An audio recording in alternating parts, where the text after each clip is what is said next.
So hello everyone, I'm Louise, one of the EDSD4s in Norwich. I'll be coordinating today's session. So first of all, we've got Dr. Louise Allen, who is paediatric ophthalmologist in Cambridge, giving us a lovely talk. Okay, so I'm one of the paediatric ophthalmologists in Cambridge, and we're going to talk about little tips and tricks about paediatric urgent eye care, because I know you guys don't get much in the way of ophthalmology training, so hopefully you'll find some of this useful. So what sort of issues are seen in paediatric emergency department? Well, the vast majority are red eye, actually, but you get some vision ones, quite a lot of trauma and a few sort of lids and orbits and things. And of those sort of red eye ones, you're really talking mostly conjunctivitis, corneal abrasions, allergic conjunctivitis and that sort of thing. But you can get the odd, very important case, which I'm going to try and tell you about as well. So what happens to these patients when you see them in clinic in the emergency department? They tend to either go to the emergency eye clinic or to an urgent eye appointment. A lot will just go home.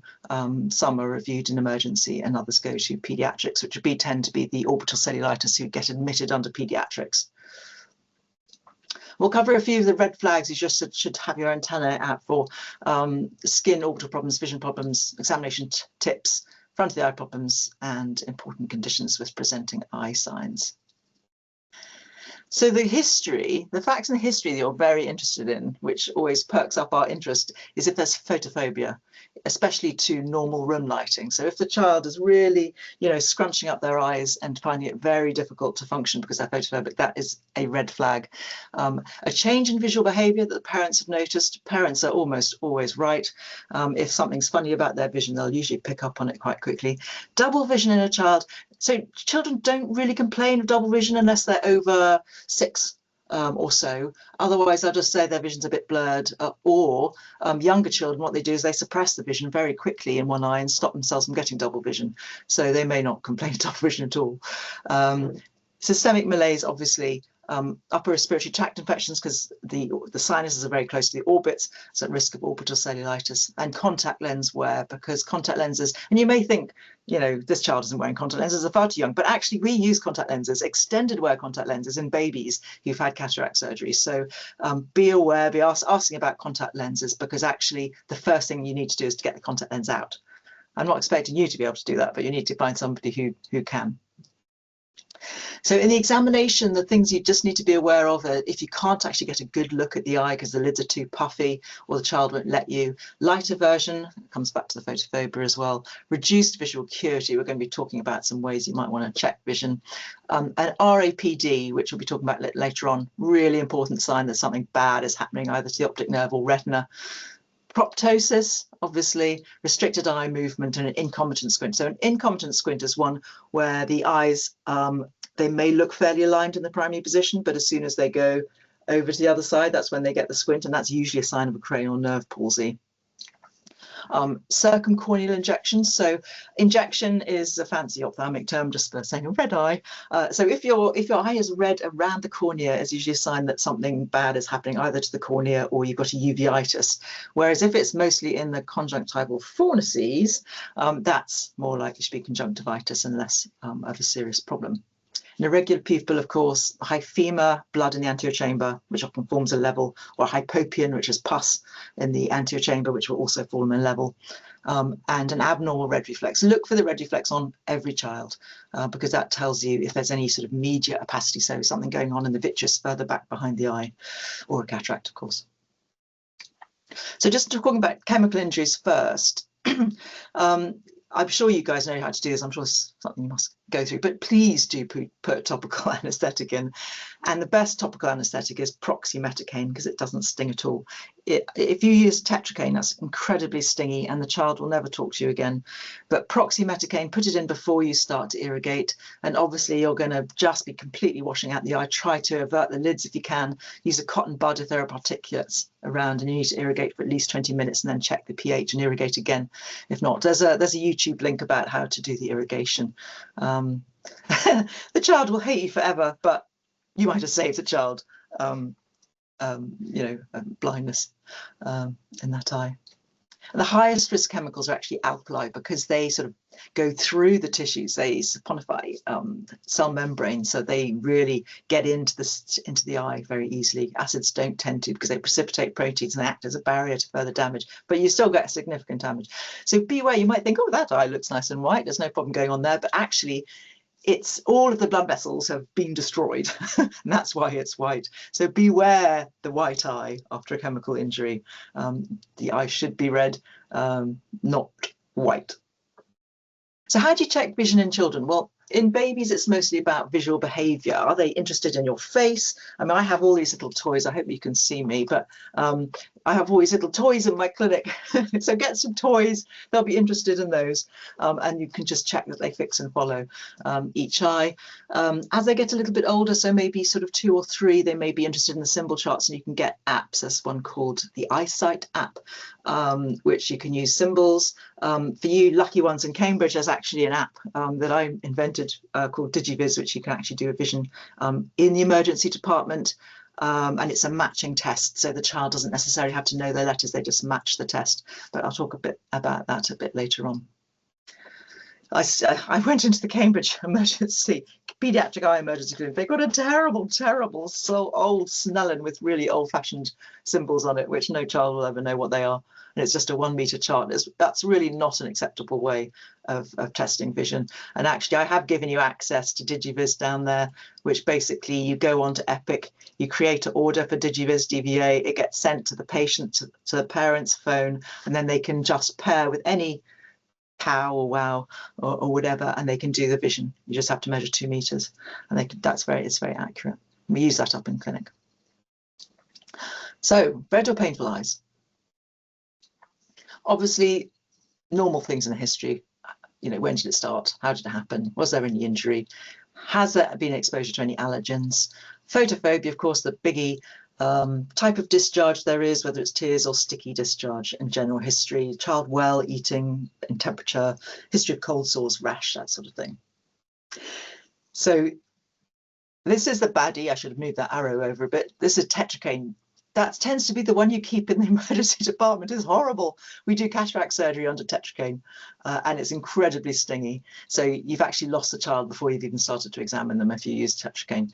So don't use that. Use this one in the purple box, proximeticaine, which doesn't really sting very much, and fluorescein. Tropicamide is usually the one you're going to use to dilate, but put that in after the anaesthetic. And here's a little quick video to show you how you can use these together, so you're not having to put 2 lots of drops in one eye. So basically what you do is you get the fluorescein out, you pop a couple of drops in the little case that it comes with, and then you get the proximeticaine, which comes in a little sachet like that, and you dilute down the fluorescein in there, so you stick a few drops of that in, and then you suck it back up into the sucker, and there you have your combined fluorescein and proximeticaine in 1 drop, and that's all you need to put in. So that's the best way of putting both of those drops in. So you're going to look at the pattern of redness. So this child has got circumcorneal injection. So it's coming, the vascularity, the redness of the eye is coming right up to the cornea. And the reason why, if you can spot it there, there's a little hypopion. So that child's actually got a uveitis, an inflammation of the inside of the eye. So have a look out for that. This child, however, has got sort of sticky eyes and phonoceal injection. It's not really getting angry around the cornea limbus here, which is the junction between the sclera and the cornea. So that's obviously conjunctivitis rather than anything else. You want to have a good look and just see if there are any signs of trauma. So an abnormally shaped pupil is a very good sign of that. If there's been a penetrating injury, the iris, a bit like the omentum, it tends to come up and plug the hole. And so it ends up distorting the pupil out of shape. You can get a traumatic mydriasis. So if there's been a really bad punch or something like a tennis ball or something like that hitting the eye, you can get a traumatic mydriasis, which can give you a sort of funny shaped pupil as well. And there's hyphema here, so there's blood in the anterior chamber and you can see the blood level. Occasionally you get the whole of the anterior chamber filled with blood. That's called a black ball hyphema, and that's quite an emergency because the pressure goes right up in the eye, excruciatingly painful. I mean, you usually need to wash that blood out. This is a chemical injury. Like you've already seen, can you see all of these funny looking blood vessels? They look a bit odd, and that's because the chemical has actually, it's actually got rid of it. It's occluded all of these vessels around here, and that's why you get this odd blotchy sort of appearance. And here's a really large corneal erosion from the alkali as well. So that's a pretty nasty chemical injury. The more of the sclera and conjunctiva that's lost its blood supply, the worse that injury is, because it just can't repair. The eye can't repair itself. Fluorescein is really important, but obviously put it in with the anaesthetic so that you can actually get a decent look. Otherwise the child just won't open their eyes. And I suggest you in a child who's got painful eyes, put that anaesthetic in before you do the vision, because otherwise they won't open their eyes for doing the vision test as well. So what you really want is a direct ophthalmoscope which has a blue filter. So make sure that your direct ophthalmoscopes in the emergency department have a blue filter, because otherwise they're no use at all. You're primarily going to use it on the blue filter. And set it on +20. That gives you a really nice magnified image. So you get as close as you would if you were looking at the disc. But that makes if it's on +20, it means that the cornea is really nicely in focus and magnified. And really, you can see a lot of things similarly to the slit lamp, just using that technique. So, for example, this is your typical dendrite. This is something that you might see with the contact lens erosion, sort of more of a round sort of thing. This linear pattern is very typical of a subtarsal foreign body, because it's going every time the child's opening their eyes. Incredibly painful. Often they just won't open their eyes at all, even once you've got anaesthetic in. And this is a sort of, you get this sort of funny dilution of the fluorescein from the surface, and that's because this is actually actively leaking aqueous. So this leak is diluting the fluorescein, and you get this is called Seidel test. And you can tell that actually is a full thickness perforation. So just a few little cases now. So this little child, 4-year-old, got sticky eyes, red, a little bit uncomfortable, but not actually painful. Lids are a bit swollen. It's getting worse. Started in the right eye, now affecting the left. No photophobia, importantly. Had a recent cold. So no prizes for this diagnosis. Okay, so it's going to be conjunctivitis, which is actually going to be probably a lot of what you see in the emergency department. Unfortunately, it should actually be seen by optometrists or GPs, but never mind, I'm sure they will come to you instead. And this I would treat, often cold compresses will be helpful symptomatically. We don't tend to swab these unless you're worried that there might be HSV. Usually just give them some chloramphenicol, something like that, for a week or so. I know they say clinical evidence is to leave them to get better, but actually chloramphenicol does get rid of the stickiness and makes the parents happy. It doesn't cause any problems, so I tend to give them that for a week or so. So in this case, 7-year-old, can you see this jelly-like stuff here? This is called chemosis. So when the conjunctiva gets very irritated from allergy, it puffs up and forms this sort of jelly-like consistency. So if you see that, that is allergy, definitely. And it's usually because the child's been rubbing and rubbing, rubbing. First thing to say is don't rub, use some cold compresses instead. And sodium chromoglycate or apatinol is a better one, mast cell stabilizer, and to try to avoid the allergen. But that's probably refer them to clinic, and we'll sort of try and give them some advice about their allergic eye disease. Cold compresses are useful, but it's mainly the rubbing. The child starts rubbing and then they just get worse and worse and worse. So here's a 5-year-old with recent onset red eye. Quite often the child has quite sore pink eyes, a bit uncomfortable. They sometimes get a little bit of mucoid discharge, but this time it's painful. The eye's photophobic, so immediately red signs. It can barely open the eyes inside. It's a difficult examination. You really can't see anything. You get a vision slightly worse in the right eye, and they are atopic. So in this case, what you might see is really hard to examine the child because they're very intensely photophobic. Even if you put some proximeticaine in, they still won't let you have a really good look. But what you may see is a sort of corneal erosion like this. And this is coming actually because they have these huge lumps underneath their lid from the allergy. This is called a shield ulcer. And all of this sort of stuff, this is filamentary changes in the tear film, which go along with it as well. So that is something you'd need to discuss with the ophthalmology team on the day.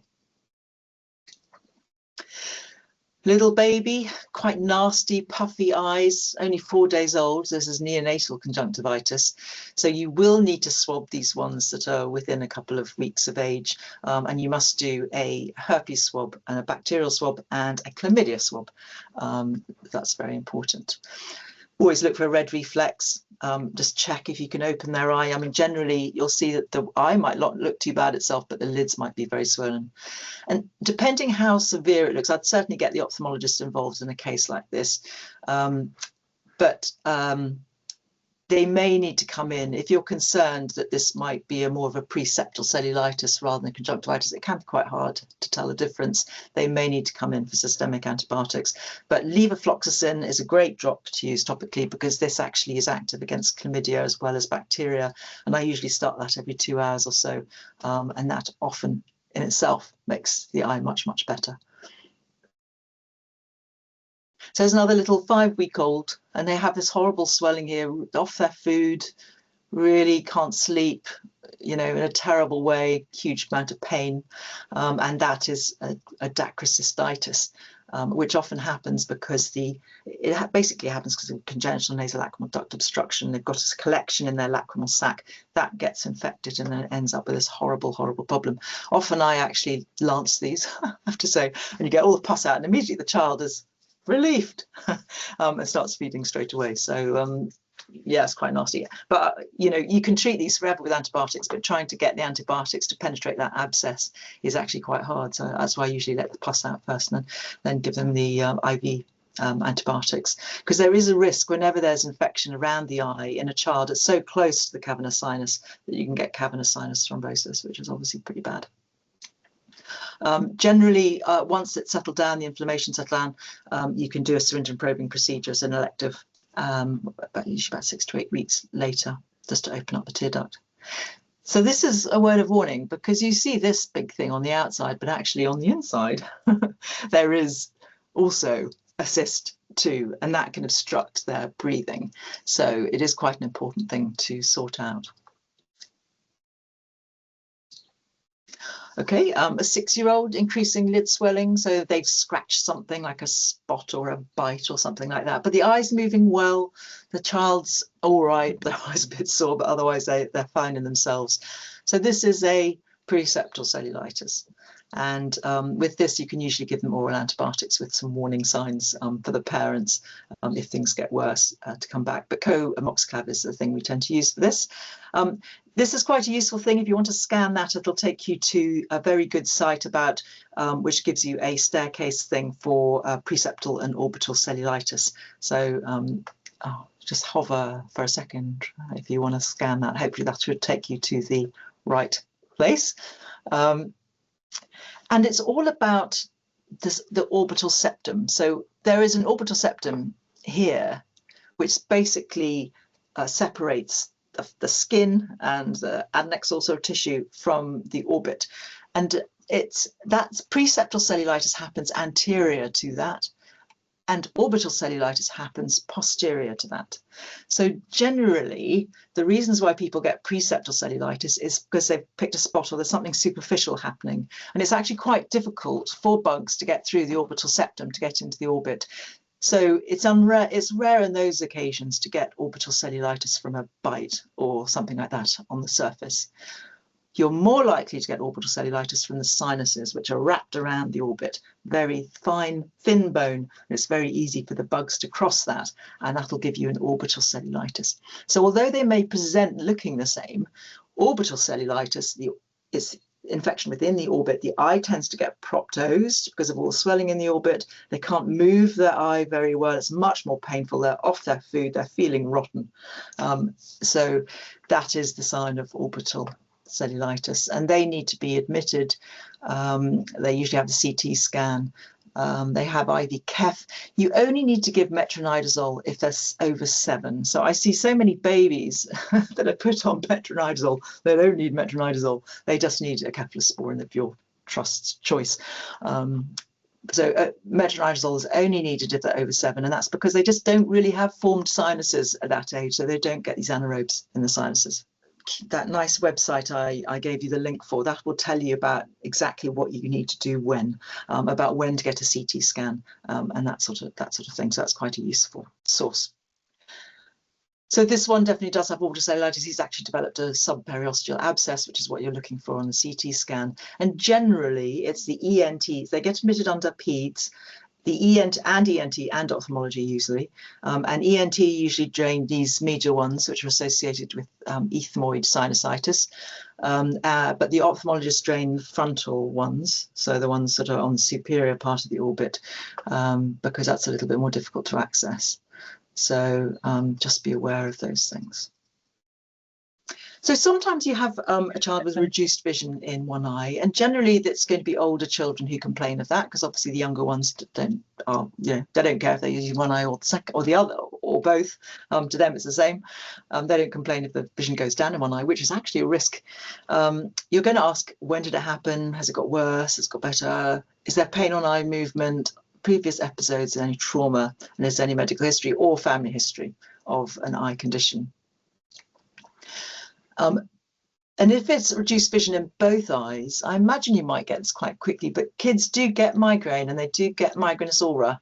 So they can get scared out of their skin about these sort of fortification spectra and these sort of scintillating scotomas that they get.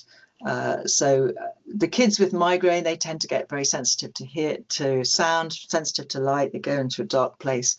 The aura tends to come on first, the headache follows, and there's often a family history of migraine. So this video, I hope it's going to work, yeah, it's going to tell you about doing a relative afferent pupillary defect. And this is a really important sign, because it basically what it's doing is it's comparing the sight between one eye and the other. So if you have any issue like an optic nerve problem, retinal problem, any serious issue, you're going to end up getting a relative afferent pupillary defect unless it's a symmetrical problem. So here we go. So this is talking about an RAPD. It's also called a Marcus Gunn pupil. And keep on going. Yeah, so generally your pupils should be the same size, and as you converge they will get smaller with a normal convergence response. And in the dark, obviously, they both dilate to the same amount. Sometimes you get anisocoria, which is due to things like a Horner's or an Adie's or something like that. And that is more of an efferent issue rather than afferent issue. So if you shine light in one eye, both will constrict to the same extent. Okay, that's the normal state of affairs.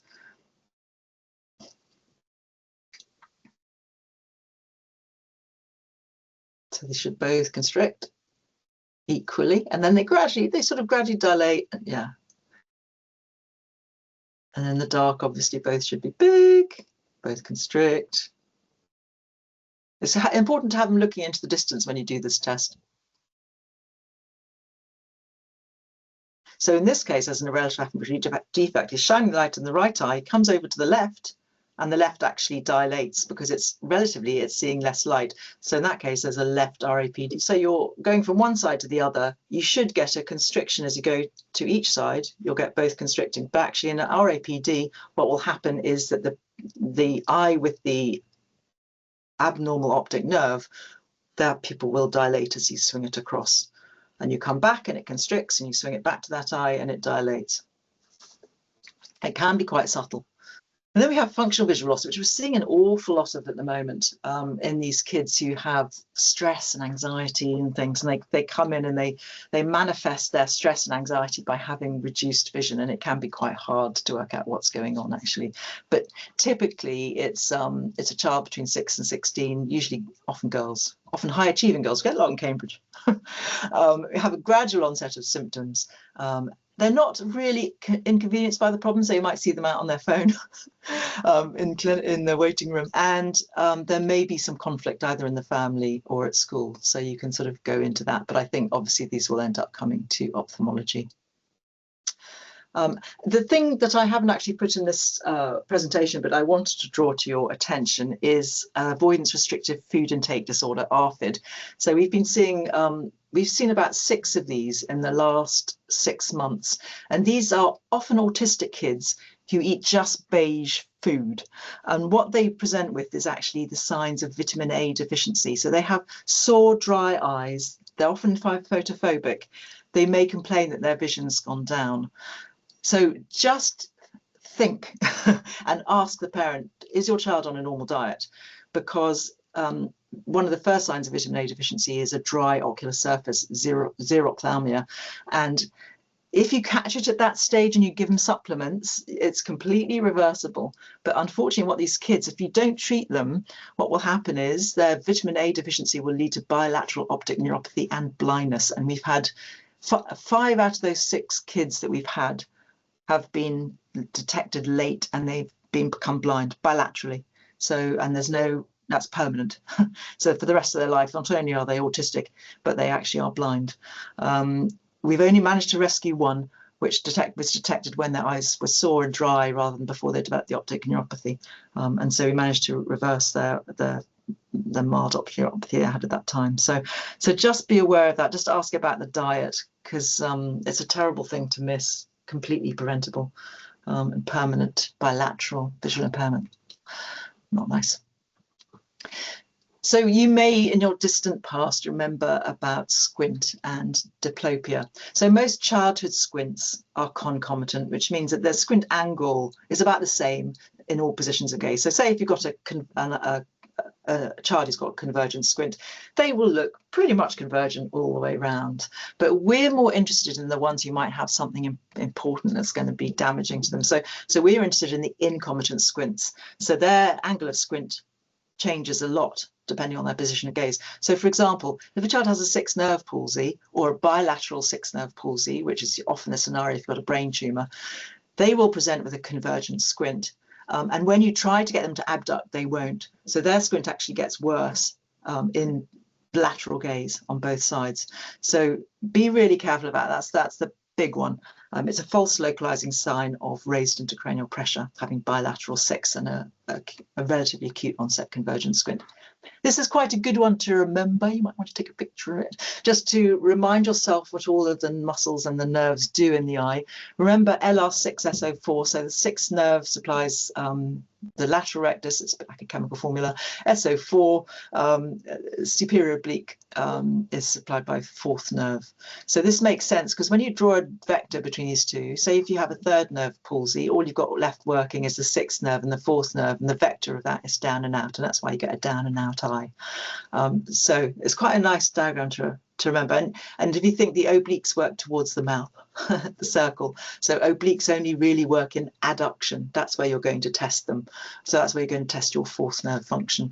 And the lateral rectus, of course, you need to look for abduction. They may get it some way across, but not manage to get it all the way across. So they should be able to bury the white of the eye as they get across, if they get far enough. If they're not, if you can still see sclera as they're trying to abduct, that's probably a reduced abduction. So be aware of that.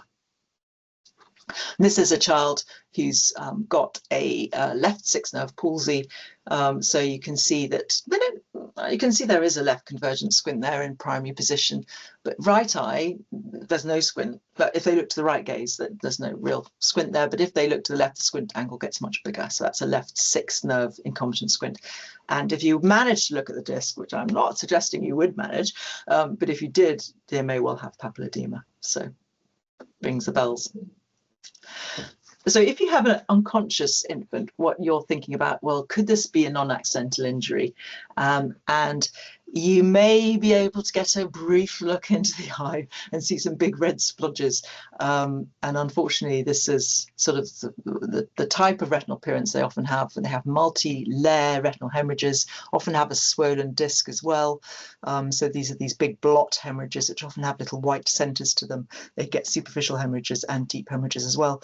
And the other thing they can get is splits. Schisis, splits within the retina, which happen particularly around the macula, and that causes these perimacular folds that you can sometimes get. Poor prognosis if it's affecting the macula, because that's the central part of the vision and it disrupts the organisation of the retina there. But generally, if there are just a few splodges around the retina, it's helpful in giving an indication of what might have gone on, but actually they recover their vision from the retinal point of view. The problem is they've usually, with their shake, they've usually really damaged their occipital cortex as well. So they're actually brain blind rather than eye blind at the end of the day. So it's probably the worst part of my job. But what I would suggest in the emergency department is, if you happen to have a look in and you see all of these splodges, think about non-accidental injury and escalate. And of course, we'd come along and take pictures and all that sort of stuff too. So remember red flags in kids with eye problems. Those are the red flags we talked about. And I'm just going to talk really about some of the things I've made to help you with kids. And for the Cambridge lot, I don't know how many of you based in Cambridge, but these are available to you on Epic. You can order both iDot, which is a triage tool, and DigiViz, which is helpful to checking kids' vision. So iDot, first of all, it's probably appropriate for 10 years and older. And basically what you do with this is you go onto Epic, you make an order, so you go onto DigiViz, you make an order for DigiViz iDot, sign the order, and that automatically will ping the questionnaire to the parent's phone if it's in Epic. They then can sit down and do the questionnaire, which is all symptomatic questionnaire, and then you get a triage disposition on a report. So you get the report from down here. So you go into procedures, you look under procedures, and you'll find this Launch DigiViz portal, and the report will be there, and you'll see how they answered all of these questions. And the questions are designed to pick up the red flags. And so what you'll find is, if there are red flags, you'll see a little red flag here, and it'll give you a disposition as to whether they need to be seen urgently, whether they're suitable to go to an optometrist in the community to be seen, or whether they ought to come to the emergency eye clinic. That may or may not be helpful. You can give it a whirl if you like on a patient and see if you like to use it. Hopefully it will be helpful. And the other thing is DigiViz, which I said is that way of checking vision in children. You can use it from the age of 4 up, and basically do the same thing. You go onto the portal, you order DigiViz DVA, and the patient will get it, the parent will get it on their mobile phone. Then what you need to do is just give them access to a cow or any computer and measure out 2 meters, and then they can do the vision very accurately. They get a nice accurate visual acuity test as well, which will come back into the same way. So it'll come back into this, and you look that up and it'll give you the visual acuity. So just a couple of tools to try and make your life a bit easier. They're gradually gaining ground in the NHS, but okay, well, I'm going to now shut up, and I am going to stop sharing, and I'm hoping you've got some questions for me. So I think there is one in the chat, which is just about going back to the red eye in the neonates, and what swab sticks we want to use to cover all the suspected. Yeah, so I think there's a separate chlamydia and viral one, and a normal bacterial swab as well. So try to do all of those, put some proximeticaine in before you do it. So that's important. So you're based in Cambridge at the moment. Have you tried using iDot or DigiViz? You probably haven't yet. No, so to be honest, I think that tetracaine seems to be the default, and I wondered if there's a reason we tend to default to that for adults. It's just familiarity, I suppose, of it. It's horrible stuff. Yeah, it's really horrible stuff. So even when we're doing cataract surgery, you put proximeticaine in first, so it takes away the sting of the tetracaine. Yeah. Yeah, I mean, if you put that in a child, honestly, you've lost them. You'll have lost them. Is the duration and onset the same? Is there any benefit for tetracaine? Proximeticaine, it lasts for about 10 minutes, quarter of an hour. Okay. So tetracaine probably lasts a little bit longer than that, but you don't really need longer than that. No, that sounds useful. So I would chuck out all the tetracaine and get them to order in some proximeticaine instead. The downside of proximeticaine is it does have to go in the fridge. I mean, it can come out onto the desk during the day, and what we do is we put it when it's been opened. So it sits on our desk during the day, but at night they put it in the fridge and then they bring it back out again in the morning. Okay. Yeah. Hi, Louise. Thank you for the talk. I just want to know is how do you differentiate between normal conjunctivitis or viral and allergic conjunctivitis? I know you said about mucus discharge and rubbing of the eyes. Yeah. And also, I wasn't very clear on, you said when we talk about conjunctivitis, we look at the fornices. Yeah. Okay, so the difference between viral and bacterial is bacterial tends to be much stickier than viral. Viral, they're usually systemically unwell with their virus. Sometimes it gets a bit hemorrhagic with a viral conjunctivitis, but often it's just a teary sort of discharge and discomfort rather than all of the stickiness that you get with bacterial. So, I mean, viral, you don't need to treat with topical antibiotics. But actually, we do tend to they almost act as a lubricant to make eyes a bit more comfortable. And also, they stop you from getting a secondary bacterial infection.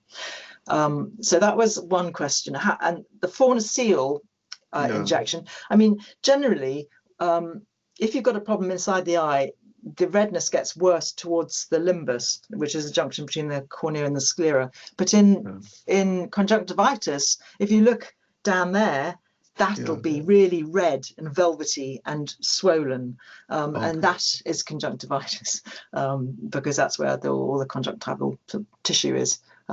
If you were able to look under the top one, you'd get the same thing, but the conjunctiva looks really red and swollen.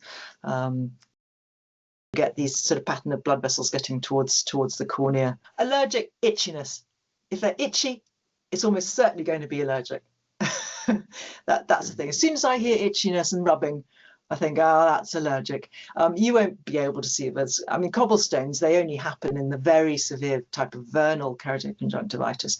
But sort of if they've been out playing and they've been in the and they're quite atopic and they've been playing in the fields and the pollen's there, you might get that very chemosed appearance. You know, they're like jelly-like, and they've been rubbing and rubbing and rubbing and rubbing, and that is an allergic.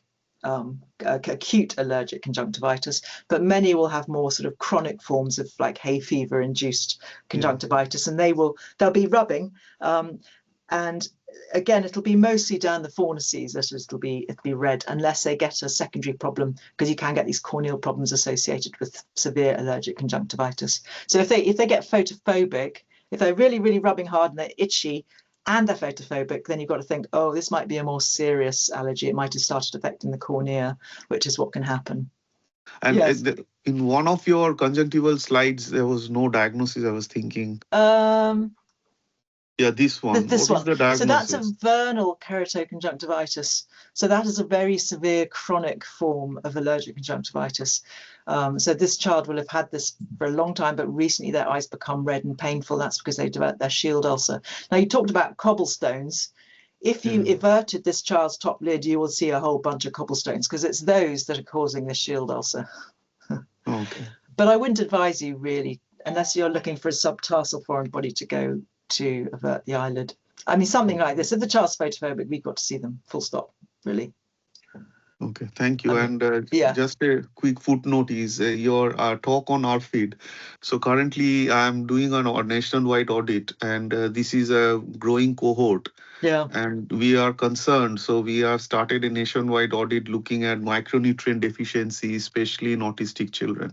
In fact, I'm just about to we have a British ophthalmic surveillance unit that looks, that tries to get the prevalence of things. We're going to do a study on ARFID over the next year as to how many ophthalmologists are reporting ophthalmic issues due to ARFID. So I'm working with the CAMS paediatricians to come up with a leaflet to give to optometrists and GPs, which is saying about basically the way they present from the eye point of view, with the dry eyes and optic discs swelling from the optometrist point of view.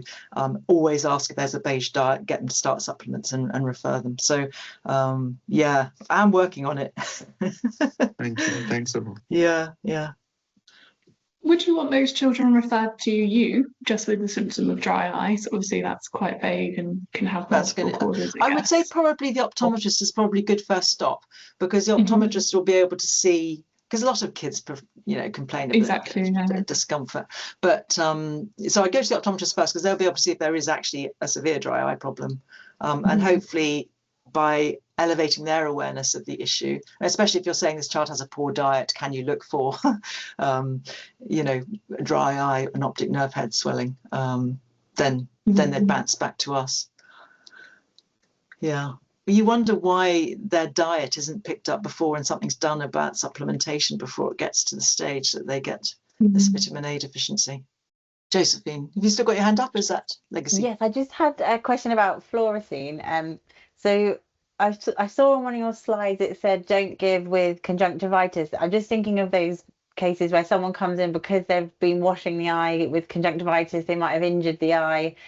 Is it still okay to give fluorescein in that case? Yeah. Did I say that? Did I say No, that? it was just on the text. I just saw it in the text, but you didn't say it out loud. But no. I think actually I must get rid of that because I think that's an old one. But when they were looking for chlamydia, they used to do a sort of fluorescence type test for chlamydia, and fluorescein used to interfere with that. So I must update my slides. But now actually they do PCR. So it doesn't matter. And the other part was just wondered about sometimes after a washout you seem to pick up NED after maybe a chemical injury and then you are checking afterwards with fluorescein. There seemed to be like a film of pickup, and then the next day they go to eye clinic and they don't see anything. Is that quite common, and is it just that the eye's been irritated, or is there any way to differentiate if it's significant and they need eye clinic? I think if you've irrigated them, they probably should be seen in eye clinic afterwards. It's likely that you've given them punctate erosions, and also because the pH has been altered, they've probably got a bit of corneal edema as well. That might be what you're noticing, a slightly sort of misty look on the cornea. Yeah. Is it like that? Yeah. So that trauma will fix itself within 24 hours. But I suppose we're more concerned about making sure there's no ischemia from our point of view. So it sort of depends what it was. I mean, those wretched laundry tablets, the squidgy ones, get so many of those. I mean, they're detergents, so they're not going to cause a huge amount of injury as far as ischemia and things like that's concerned, but they're more irritant to the cornea, but they still need a good washout. But I think it's probably wise for us to see them if you've done a washout the day after, just to make sure everything's sorted itself out. But those PEs and that corneal edema that you've got will rectify itself within 24 hours usually. Thank you. Lovely. So there's no more questions in the chat. Does anybody else have any? A few minutes, but thank you. Some of you must have seen some really difficult eye patients which you didn't know what to do with. I would suggest you find a way of doing visual acuities down there. Do you have any sort of little tips and tricks for that? Because I know I've definitely struggled with. Well, it is very difficult. So I think from in Cambridge, as I say, you've got Digiviz, and that will work from 4 up. We use that in the clinic. If you come up to clinic 3, we've got a little kiosk there, and you can actually try it out yourself, so you can see what it's like. It works very well. Otherwise, a 4-year-old won't be able to do that terrible little Snellen chart. They won't be able to do that at all. So you need some, we can tell you, if you come up to us, we can tell you the charts that you need for different ages. And it's worth it. They're not expensive. It's worth just investing in those so you can actually do a decent vision. And if you want to know how to use them, every trust will have an orthoptic department, and they would love it if you went up and say, can you just show me how you'd check a child's vision if they're 4 or 5? They would love it to have you go up there and ask them how to do it. They'd be very keen to teach you. Thank you very much for that. That was really informative. Very good. Definitely. I hope you enjoyed it. I hope I haven't frightened you up too much. Just remember those red flags. We will do. Thank you. Okay. All right. I'll leave you there. And we'll get some feedback from you as well. Thank you very much. Okay. Thanks then. Bye. Bye. Thank you.